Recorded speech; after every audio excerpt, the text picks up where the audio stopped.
My last airplane reading sucked, so I decided to pick something that was a shoe-in for me. Marc Gauss's What Tried to Kill Me Had Many Names. Full disclosure, I am a friend of Marc Gauss and I encouraged him to publish this book. I actually hooked him up with Sibling Rivalry Press, so I'm pretty much guaranteed to like this book, which is good because the last airplane reading kind of sucked. So follow along with me as I fly to San Francisco for Door Alley, reading Marc Gauss's What Tried to Kill Me Had Many Names. So I've made it to San Francisco and I am up to page 140 in my book. And I gotta say that Marc Gauss is a very powerful writer. His text is breezy, it's easy to read. I am having a very intense emotional time reckoning with what the author has gone through in his life. But I'm really glad he wrote this book, and it is propelling me forward through the book in a way that other books haven't.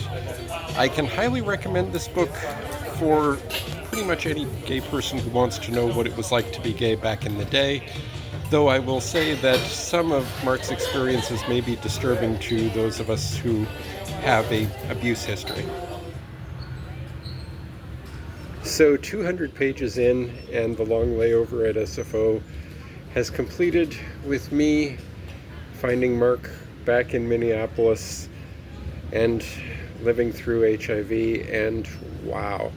I'm not mad at this book for making me cry in public, but there are some very touching scenes and some mildly disturbing scenes.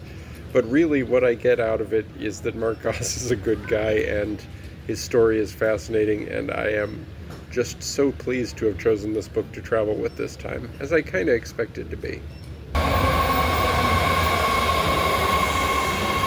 Well, 168 pages into the book, and now it's time for me to fly home.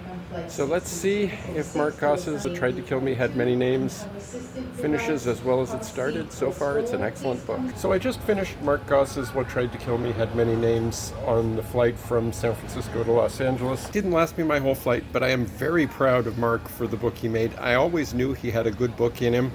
And when I introduced him to my publisher, I knew he was going to make an excellent book, and he has. If you're a gay person who has religious trauma, this is a book that is must-read for you, especially if you've got Christian religious trauma and you're trying to get over it. If you're a younger gay person who wants to know what it was like for the older generation coming out in the 70s and 80s, well, this is a person who was literally someone who Jerry Falwell held up as an example of Jesus can cure homosexuality, who went on to be a gay porn star.